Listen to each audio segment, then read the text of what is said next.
সময় হলো সেই অদৃশ্য পুঁজি যা প্রকৃতি আমাদের সবাইকে সমানভাবে দান করেছে। কিন্তু মুদ্রার সাথে সময়ের পার্থক্য হলো টাকা খরচ করলে আবার আয় করা যায়, কিন্তু জীবন থেকে চলে যাওয়া একটি সেকেন্ড কোটি টাকা দিয়েও আর ফিরে পাওয়া যায় না। আপনি যদি আজ সময়কে অবহেলা করেন, তবে মনে রাখবেন একদিন সময় আপনাকে তুচ্ছ করে দেবে। আপনার আজকের প্রতিটি মুহূর্ত আপনার আগামীর মানি মেকার বা সাফল্যের কারিগর। বাস্তবতা হলো, যারা সফল হয়েছেন তারা অন্য কারো চেয়ে বেশি বুদ্ধিমান ছিলেন না, তারা কেবল সময়ের সঠিক ব্যবহার করতে জানতেন। যখন আপনি অলসতায় সময় পার করছেন, তখন পৃথিবীর অন্য প্রান্তে কেউ না কেউ কঠোর পরিশ্রম করে আপনার চেয়ে 10 ধাপ এগিয়ে যাচ্ছে।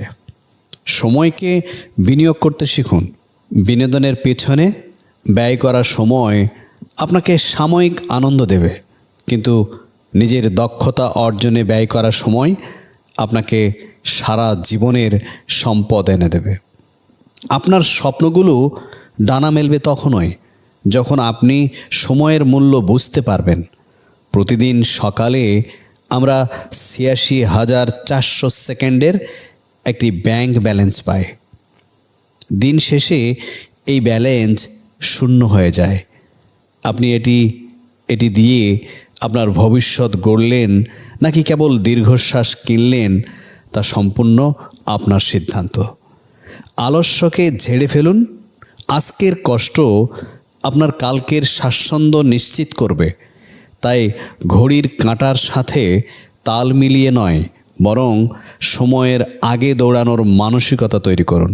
মনে রাখবেন, সময়কে যে সম্মান করে, ভাগ্য তাকেই বরণ করে নেয়।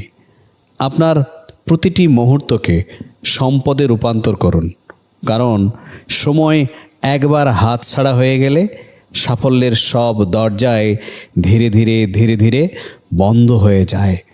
নিজের সময়ের মালিক নিজে হন, তবেই আপনি জীবনের প্রকৃত ধনকুবের হতে পারবেন।